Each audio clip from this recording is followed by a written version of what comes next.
welcome to another episode of Sports and Songs Podcasts. We're on season 4, episode number 36, Andy. Tonight's the sports edition. How are you doing? Very good, very rested up from the All-Star break. So ready to go Rested back up at from it. baseball. You had your days off, time to recalibrate.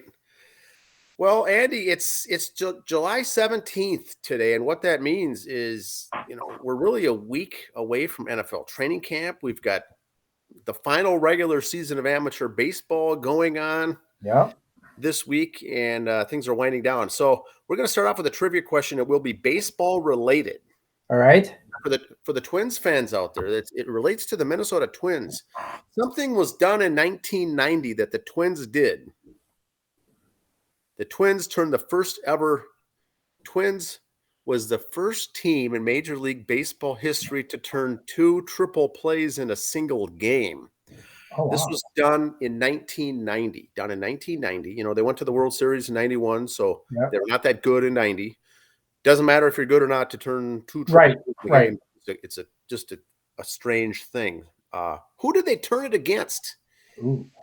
So who was the opponent when the Twins turned 2 double plays in triple plays in one single game on this day, July 17th, 1990? They turned 2 triple plays. Now, and for some reason, I think in that game they also had like 5 double plays or something goofy like that, or 4 or 5 double plays too, I believe. Oh, wow.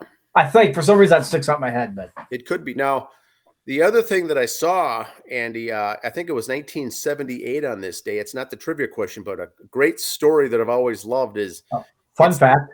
It's a fun fact that Reggie Jackson got in a fight with Billy Martin in the dugout, in the Yankees dugout during a game. So this is the manager. Billy Martin was a manager, right? Reggie Jackson was the outfielder. They got into a fight. I don't know if it came to blows or fist fight or whatever it was in the dugout. And it was on this day in 1978, I believe. Reggie Jackson got the sign to bunt, and he says, "No, I'm not going to do it." He refused. I don't bunt. He refused to bunt. Well, Billy Martin got on his case in the dugout after that at bat and says, "You do what we say. That's the sign. That's what you got to do." He says, "No, I don't bunt." And they got into a fight. Love the story. Love the story. And so I'm going to bring up your screen here and show some stats. Now, I do have one thing I got to bring up right off the bat here, Dan, in our stuff. We always want to be right. We do have a minor correction or an update, I guess, maybe. I recall last year you had a trivia question about the longest name in baseball for last name on a jersey. That has been changed now. Okay. There we go. Christian, Christian there. I call him Chris. We're tight. So is this the Saltalamacchia? Yes. Is that how you say it? That's the longest. I think that, So, you see that's it right there. Same but different, it says. And so Encarnacion Strand, Simeon Woods Richardson. I think it kind of just shortens it down so it's not so much on the jersey. Yeah, I remember when Simeon Woods came up last year, they had the longest name, and so it's new. Woods Richardson, and now he's been replaced. So it's not really a correction. It was correct at the time, right? Yes. Now, so if you go back and watch it, we weren't wrong then, but we'd be wrong today. Wow. Great. It's a great trivia. It's a great fun fact. Yes. Wow. All right, let's get some baseball stuff here. It's got some baseball kind of breaking news. Not really for us it is, because we haven't talked about it since it's happened. The Angels are listening to offers for Ohtani. Okay. So this happened since we were on the show last, so it's new. They say they may even do it before the trade deadline. So we'll see. The question is, he's not a young man anymore. He's been doing incredible things for a few years. How many times do we see that happen, and then they hit the brick wall and they get traded? Well, for the newer listeners, how long has he been playing in Japan before he even got here? I think he had 4 years in Japan for some reason. Okay. So, but still, and he's been here, 5? Okay. Now, what I heard, and you may be bringing this up here shortly, but They said they're interested. Once again, that they're not wanting to get rid of him, but if the offer's right, they will certainly entertain it. Yep. One thing that I saw says it must contain multiple top 100 prospects. Yes. I've Multiple. heard that. Yes. Wow.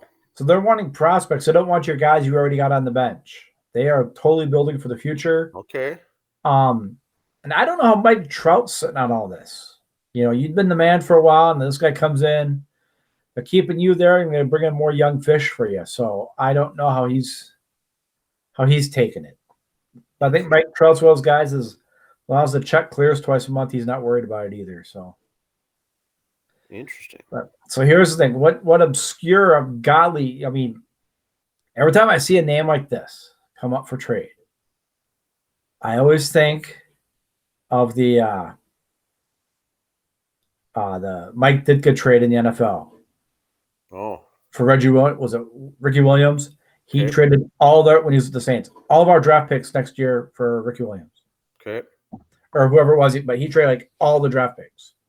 Similar to Herschel Walker. Yeah, kind of the Herschel Walker trade where we gave up the farm and the So- animals and the neighbor's farm. You know, And so when you think of the 30 teams in baseball and the MLB puts together their top 100 prospect list of all the best top 100 Mhm. players, and really that comes down to 3 or 4 per team. You know, 3 Yep. per team comes up to 90 guys. So, if they're asking for multiple, meaning 2 or more, that's most they're teams taking all your only top have. prospects. The most teams only have 2 or 3 or 4 in the top 100 even Right. mentioned. So it would be the top, that team's top couple guys in the whole farm system.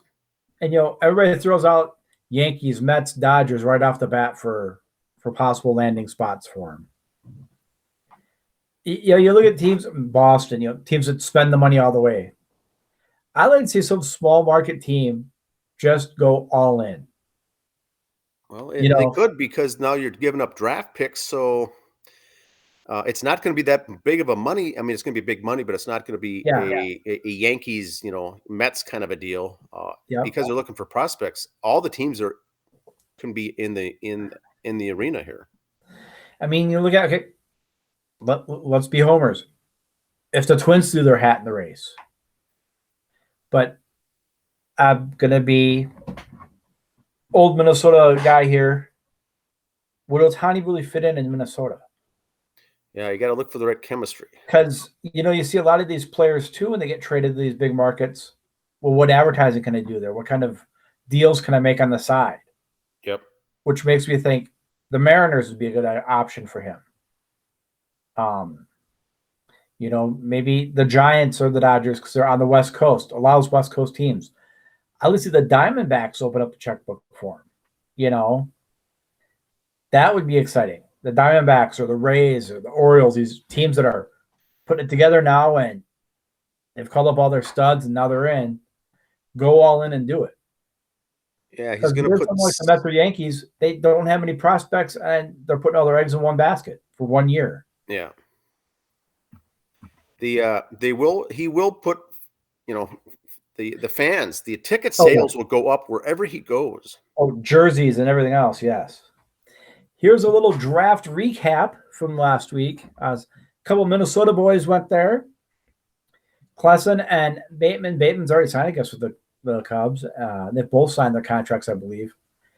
And North Dakota State had a guy go in the 13th round to Boston, Cade Feeney. Congrats to him.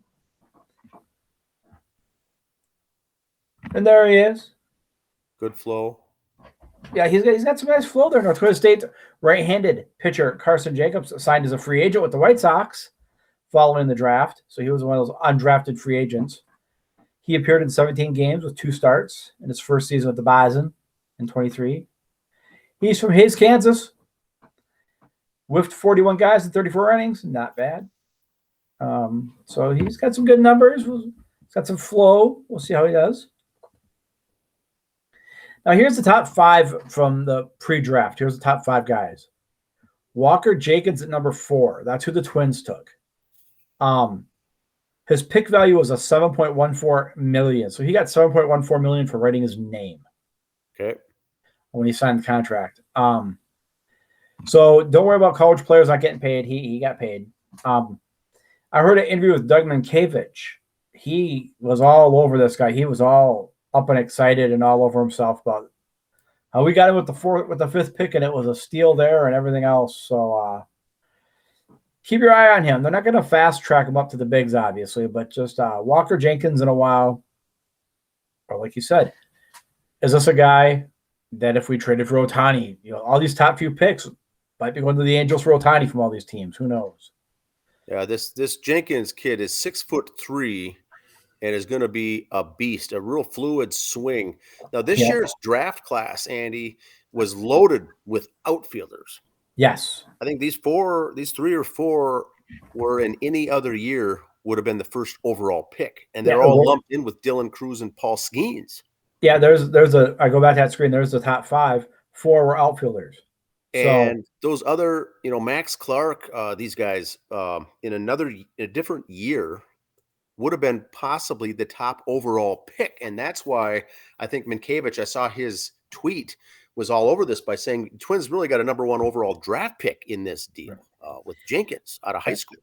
Yeah, 2 18-year-olds and 3 21-year-olds right there. So nice draft pick. And the pitcher we got next, another high school kid, is one of the top, if not the top pitcher in all of the country in high school. So the Twins loaded up. Now, this will be a few years before anything happens with these guys, but it's going to be fun. Remember these names. And here's how the Mets' top 10 prospects are after the draft. You see number 2, Colin Hawk. Or heck, they just got him. And there's now if you look at the top one there for the Mets, Prada. Well, they got him coming up a couple years in 2025, which brings back to my question last week with Francisco Alvarez, his catcher. Do you move him to the first of the outfield because you got another great catcher coming up? Or are one of these two could be the trade bait? I mean, you look at these top prospects, I don't know how these are top 100 overall, but you got a couple guys coming up in a couple years. Are the Mets giving up these guys for Ohtani?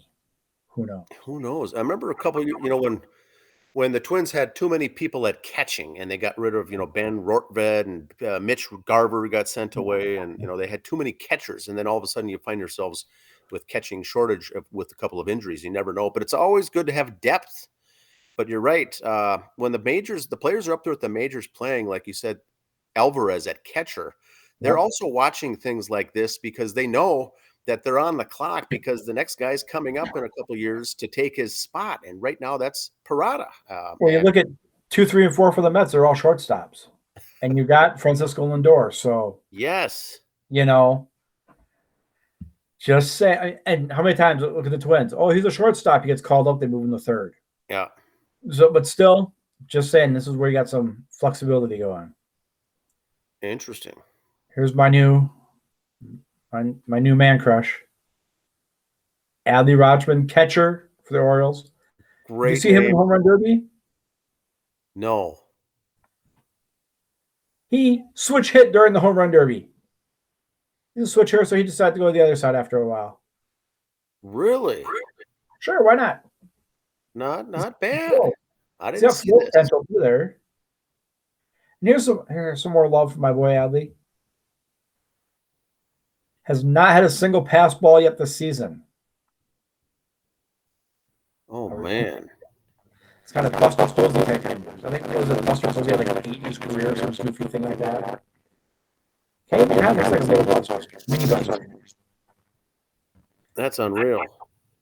And some more love from here if I can get this to load up. No major league batter has had more out of the zone pitches called strikes during the first half of the season. So that comes into the framing and whatnot. Yep, so he's doing well there. He's just an all-around great kid. Made the All-Star team. Speaking of, 3rd year in a row, record low ratings for the All-Star game. And that, I'm going to be on my old man's bit here. The game is just so different now. They got these little walking things they come through for the home run derby. They got to do the red carpet show beforehand and this and that. It's all geared to the kids who aren't watching it, obviously. Get back to what us old farts want and let them play ball. trying to make it like a Golden Globes event, the Or the Oscars. NBA, what the NBA does. And you know what? Their ratings are dropping too. Obviously, people don't want to see that. The kids want to see it, but they're going to watch it later on YouTube or on their TikToks or whatever. They're not going to watch the entire show. So get back to what us old farts want. Let us watch baseball. The season's Midsummer Classic averaged a record low 3.9 rating and 7.01 million viewers, down 7% from last year's record low, according to Sports Media Watch. The MLB All-Star Game has now set a record low ratings in 5 of the past 7 seasons. Pre-COVID even, so don't blame it on COVID. We're just showing how they're kind of ruining the game. Baseball did announce their schedule for next year, and here's their international play. Santo Domingo is going to have an exhibition or preseason games, spring training games. Tampa Bay and Boston. And the Dodgers and Padres are going to play 2 out in Seoul, South Korea. And then during the season, Rockies and Astros go down to Mexico City. Then June, the London series will be the Mets and Phillies. Okay. The Dodgers and Padres, those games in Seoul will be their opening game schedules because of the time zone. I know they've done it before with games in Tokyo. You go there, play 2 like 4 days ahead of time, so you could fly back and readjust for the time and everything else. So, interesting. So there we go. 80s stat of the week. It's more about an 80s player, but just still. And you're probably going, oh, is it another Tony Gwynn stat or Nolan Ryan stat? No, it's Ricky Henderson. Yes. Only player in baseball history with 3,000 hits and 2,000 walks. Oh, and by the way, he stole 1,000 plus bases too. Jeez. My God. Oh, by the way, he stole 1,000 bases. So 2,000 walks, you know they pitched him carefully. They weren't giving him the intentional walks because with all the stolen bases, he's as good as a second. Yes. You didn't want to walk patient enough for 2,000. He was a leadoff hitter. Good eye at the plate. So leadoff hitter, there's 5,000 times at bat right off the bat with 3,000 hits and 2,000 walks. You know, just you don't see that anymore. And, you know, once again, for the listeners out there, you know, 100 stolen bases. Even in a career, 100 is a lot nowadays. He had 1,000 in his career. That's 10 times that. Wow. Good talk a little Bison here, Dan. Okay, Bison. I got my note sheet. Do you have your sweatshirt on? Got my Bison shirt on. Horns up. Here we go. There's Braun. He left NDSU in January to join the Northwestern Wildcats as defensive coordinator. He has been named head coach Monday after former coach Pat Fitzgerald was fired amid the hazing controversy, which we covered last week. Yes, I didn't put the two together. That Braun is from NDSU, who's now been named the head coach. Yep. Citing unnamed sources, ESPN reported Thursday night that Northwestern defensive coordinator and former NDSU assistant David Braun will be the Wildcats' interim head coach for the 23 season. Braun was named Northwestern's acting head coach Monday following the firing of Pat Fitzgerald of allegations of hazing in the program. Wow. Braun played at Winona State, so he's a local boy from 2004 to 2007. Started covering his career at NDSU with head coach Matt Entz, and both were assistants at Winona State. So he did do some Division I work at Cal Davis in 2015 and 2016. 2 years in Northern Iowa before taking the Bison defensive coordinator job in 2019. What he was named head coach. So Braun was named Football Scoops Coordinator of the Year in 21. A season which saw the Bison win its 9th FCS title in 11 seasons. And of course, I'll have to say it because I'm a reporter. The Bison did fall short of reaching number 10 in Frisco with a 45-21 loss to South Dakota State this year. Yes. See, I still say it. I'm a reporter. Damn it. That was a good game. We watched it. Yep. I cried. I know you didn't. I cried. I cried like a little girl. So congratulations, coach. Now, and also there's not really interim coach, but coach. If they're going to give them the 1 year, you can't really. Who's want to come into that mess this year anyway? Yeah. So he's the acting head coach. Okay. So he's the head coach. I've not heard if he's going to do coach on D coordinator, if they've got another D coordinator or not. I don't know. Didn't say. Let's talk some Gopher football. And this is a little thing that makes my head scratch, my head itch. Yes. He's coming back for his 7th season. He got injured early last year, so he can come back. He had the COVID year, he can come back. And Tyler Moore played all those years at quarterback. I just don't get it. It's your 7th year at college, man. If you really want to make something, he's gotten 2 degrees since he's been there, so he's milked the school for 2 degrees.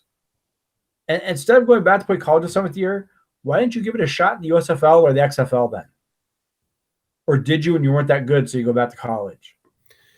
Yeah, it's an interesting. Guys are just taking up scholarships. Wow. So he's using up a scholarship, right, that someone else wanted or could have had. So he's getting a free education and he's getting another degree. Well, you can't blame him for that, but you would think at that age you'd want to go pro, you'd want to go do something else. Yeah, this is your 7th year. Speaking of, he's coming back for year 6. Oh, my. I thought he was done. He put his shoes on the mat. So did I. He signed an NIL deal with the WWE for money. He's been on TV for WWE making money, but part of his deal was he could still do the Olympics and everything else. Okay. I think he wants to shot at the Olympics. Now, here's my thing. See his picture? The other guy's picture there? Yeah. Where's all this money for tattoos coming from, boys? I thought you college athletes had no money. Oh, wait. He's got the NIL deal. He's got the NIL deals with WWE, so he's got the money. But you signed signing a pro deal, but NIL's not pro. That's how they get around it. The other guy, 7th year at college, 6th. So, yeah, I just don't get it. WWE announced, this was from back in 21 now, so it was a couple years ago.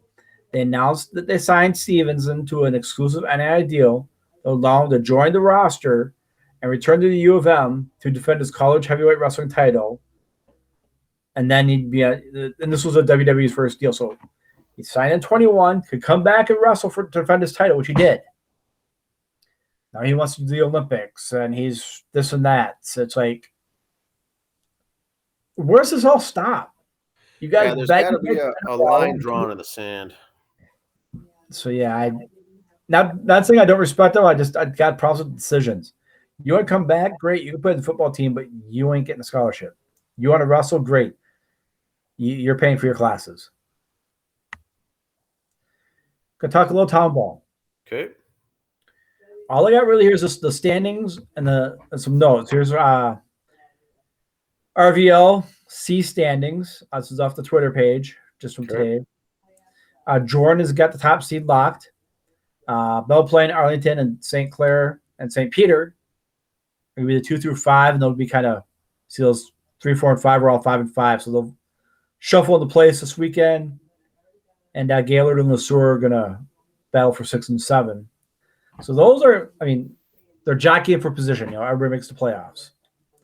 So Jordan's got that first seed locked. So we'll see how that goes. Good luck to them. And you can watch us on our social media. We'll be keeping up all these playoff formats when they come out. Crow River League.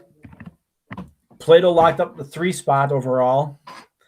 Watertown, Waconia. Waconia's got a game this week. I think it's New Germany they play. New Germany tomorrow night, yes. So, New Germany could be spoiler. Win that game, and Sunday means nothing. Waconia wins Sunday here in the Watertown up at 420 High Street for the number 1 seed. Now the losses to Waconia, so we'd have they'd have that. Now guess who Waconia picked up on a Friday game at home? The Delano A's they're playing this week on Friday. Tune-up game, yes. Non-conference game heading into the sectionals, and they know that Watertown's going to be a beast to get by. Yep. So they bring in the number 1 ranked team in the state to play them on Friday. So that I don't know if that was just recently added or not, but I'm going to be going to that game. That'd be like being a boxer in the 80s going, I need a tune-up fight. What's Tyson doing? Yes. That's kind of what they're saying. But Good luck to them on that one. So that's going to be interesting. Now, as you see, their game Tuesday is against New Germany, who's at the very bottom of the standings. Now, New Germany still puts up a good fight, and it could be tight. Who knows who they're going to play, and how many subs or backups are going to be there, or who's going to pitch. But it's not probably going to be a blowout like you think, but you never know. It more likely could be as well. And in a way, some of these guys from New Germany, you're playing with Konya. You're a pitcher. You want to get drafted. This is your time to shine against the team that might pick you up. Yes. Pitchers are playing for those spots. 3 spots. 3 spots from the teams that advanced to state. There's 4, I think 3 or 4, 3 guys I think get drafted of the 4 teams. So 12 players get drafted. So you're right. New Germany is going to be showcasing, on that game to bring. They're going to bring all their guns to that game and do their best. And you never know, there could be an upset. If not, it's going to come down to Sunday. Now, as you see, West Tonka's not on here because of the ruling that came down. An eligible player. Their records and games don't count. Some teams are still playing them just for the practice and the whatnots, but that's why they're not there. Interesting. Yep. And here we go. DRS, here we go. Newmarket, 9-1. Webster. Elko. There we go. There's your top 3. Elko, no, Elko's only got 6-2 record, Dan. Have they got makeup games, or what's the deal with that? Well, they're Class B. They're in this division, so they only play everyone once, I think, and then they've got to schedule their own games. So maybe they're scheduling a bunch of other games, or maybe not in the DRS. I don't know. They're B. Why they only have 8 games in? Okay. And the St. Patrick Irish, same thing, 8 games in. Probably because they're B, though, right? Yes, they're also moved up to B, and so is Newmarket. And Newmarket's got 10 games in, so those 3 are all Class B teams for the postseason. So Webster's really the number 1 seed here right now, and Union Hill are the top 2 dogs. Yeah, and from what I've heard, that Webster has possibly an issue with an ineligible player too, and they're not going to be ineligible to even make the postseason. Oh, really? I believe that's the scuttlebutt. Is they're on the old coffee shop there, huh? They had I think it was their head coach or their manager took an at bat during a game. They had a big lead. And someone said later, well, he's not on a signed contract to be playing for them. His job is to manage, not to play. Stepped in, took an at-bat, and so maybe they didn't make a big fuss out of that. But I thought that earlier in the year that they were going to be ineligible for the postseason. We'll have to check with Secret Swirl on that one and see what he says. We'll see. Interesting. Now, okay, here's my question. Say that was – okay, like say in the Watertown game or Waconie's game coming up against Delano where it's not a conference game. Does that matter – a non-rostered player bats, even though it's non-conference or non-division? Does that matter? I think it still does. I'm not too technical. That'd be something we could non-roster, yeah. Get a Mike Stika on there, someone from the board to determine some of that because there's some fine how that works. Yeah. You see these tune-up games or exhibition games. Can just anyone come up and play? Can they call up the Legion guys to get at bats? I don't know, but now. Faribault Lakers has always been good over the years with what's his name, the pastor there who pitches, pastor, can't think of his name, but they picked up also Patrica from the White Sox, who's in town running a business after he gave up baseball. But remember last year he got back in, made the AAA team, and I think he pitched in the majors. I remember that, yes. Last year. Now he got cut. He's pitching for Faribault. So even though they're down there in the mix, you never know when playoff time comes how that Faribault team could do once push comes to shove there. The postseason is always a different kind of a cat. We'll have to remember some of those questions for our second annual roundtable this year. Roundtable discussions, yes. Kevin, write that question down. Yes. All right. I'm going to talk a little gals wrestling here for a minute. Top picture there you see is Rhea Ripley. Bottom picture is China. You remember her from the DX WWF days. Shawn Michaels, who runs the NXT, kind of said, not surprised one bit that Rhea Ripley's success on the main roster. She's still so young. I'm basically saying how she's going to accomplish more than what China did. I'm going to stop you right there, Sean, because, yeah, she may accomplish more. And a lot of people get defended and go, well, but China set the bar and no one's going to be better than her. But it's kind of like look at what Bill Russell, Wilt Chamberlain did in the NBA. Okay, Kareem did better because just the game evolved. We all saw how to play it better. Shaq and Ewing and Alonzo did better than that. In baseball, you see different players, how the game evolves. So is she going to do better than China? Yes. But China still is the best because she was the GOAT. She was the first one. She was the Michael Jordan of it all. People may put up better numbers than her, better make more money, whatever, but they wouldn't be able to do it if it wasn't for what she did. So kind of take that a little in character-wise. Yes, she'll be more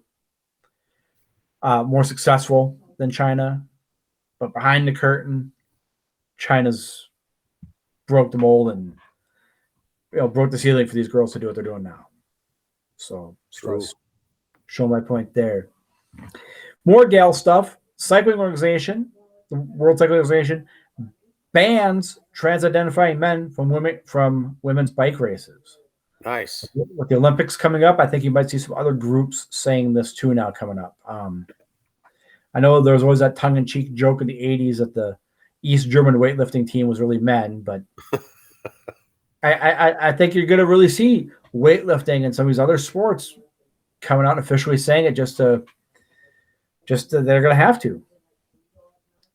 And here it is, the world's governing body of sports cycling banned trans-identifying males from competing in the women's cycling races on Friday.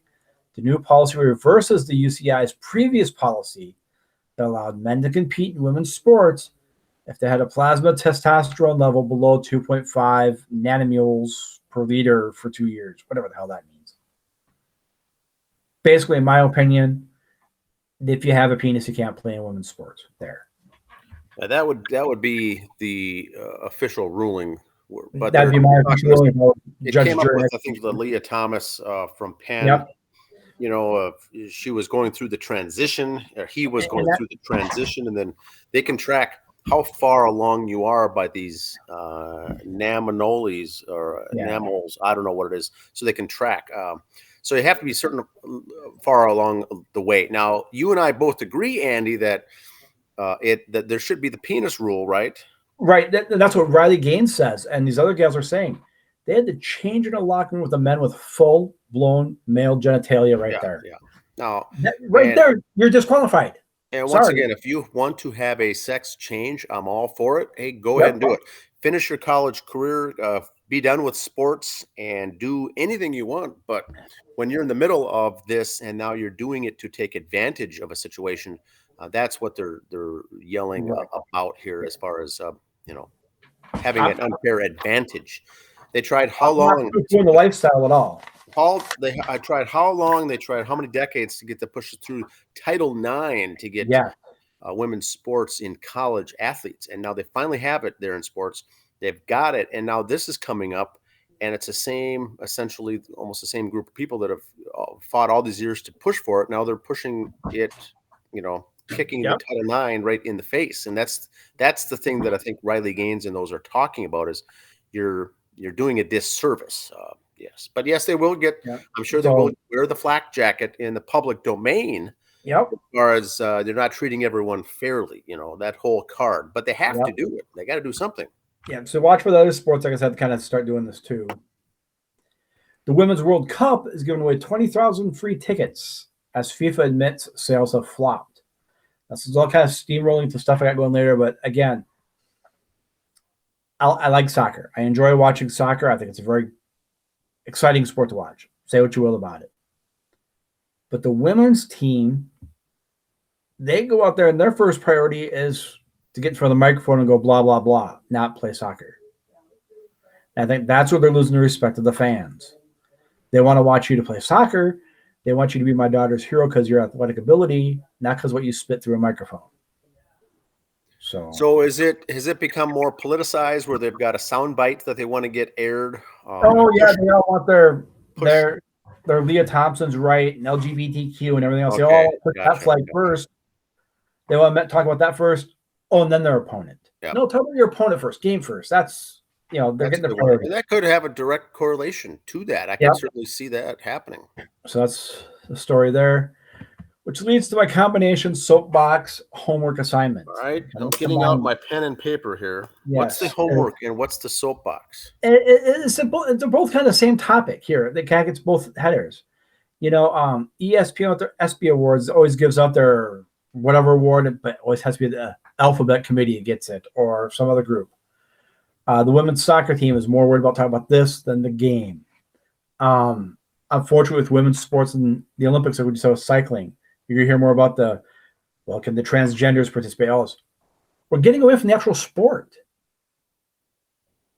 So the soapbox part is, let's focus back on the sport. That's what it's all about. Let's make sure.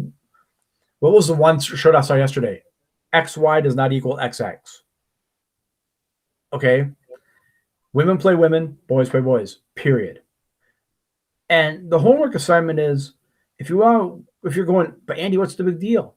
Go back and look when only women were in the women's sports. Competitive or not, they were competitive against each other. That's the matter right there. That's what's important. Well, no one wanted to watch them. They weren't as good as the men's team. So putting men on the women's team does not make them more competitive. It makes the high school kid on the junior high team stand out. That's what you're doing. And it's wrong. Let's keep it competitive. We've talked on this show a lot. Me personally. That's kind of why I like watching Division II football and baseball and basketball and the minor leagues and these small sports, because it's more competitive. Their goal isn't to be on Sports Center like it is in the NBA or the NFL. Their goal is to play and have fun and win. And that's what I enjoyed about women's sports for the longest time. They wanted to win, not be on Sports Center. Now, what is your thoughts if they went to something down the road to a men's division, a women's division, and a transgender division? Would you be open to that? Sure, I'd be open to that. If it was baseball, I'd probably still watch it. I watch women's softball. If they wanted baseball, great. Basketball, sure, I'd watch it. I mean, the Minnesota Vixen women's professional football, I've been to some of their games. Fun to watch because they're all equal and competitive. Yep. You don't see William Perry, the refrigerator, go out there going, I'm a girl now, I'm going to play, and blow them all over. I mean, they've had I've heard some comedians and sports guys kind of tongue-in-cheek going, once now that he retires from the NBA, LeBron says he wants to be a girl and joins WNBA. He'd blow them all out of the water. Mm-hmm. Would that be fair? Would that be okay? How would you think about it then?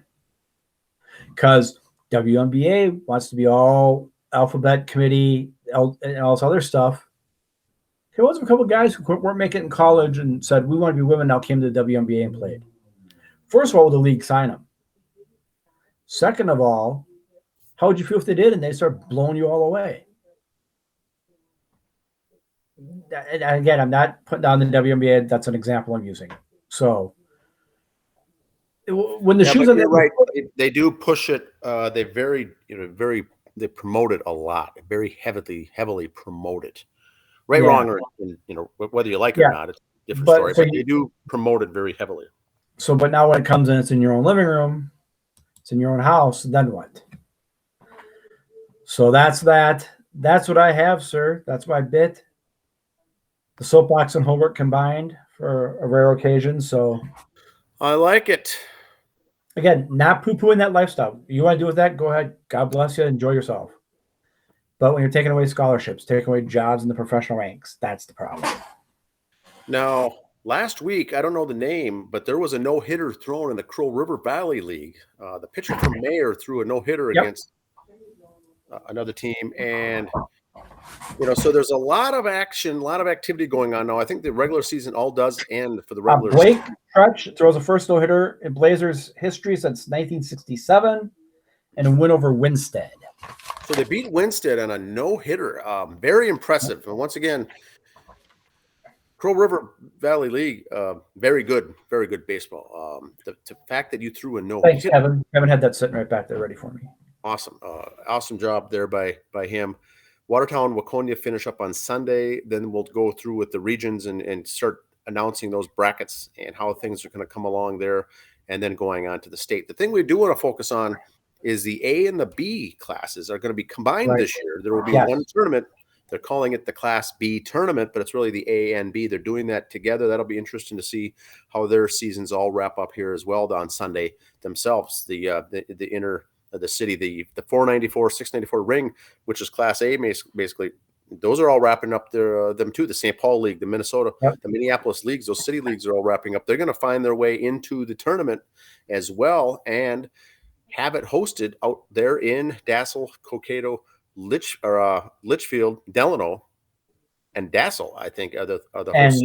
Waconia is going to help with the first round, I believe. Yes, so they're going to get some of these teams will get their first chance of playing, outstate in front of a big fan base to take it all in at the state tournament. That'll be fun. And NFL, Andy. Yes. A week from tomorrow, I think 90% of the NFL teams everyone will be reporting to camp a week from tomorrow. Rookies are typically early. They're going to be coming in already this week. I think rookies are reporting to camp, but the full-fledged NFL training camp will begin a week from Tuesday for 95% of the NFL teams out there. That will be interesting, and that's all I've got. I've got an answer for the trivia question, Andy. One more thing before that. I know I watched it last year.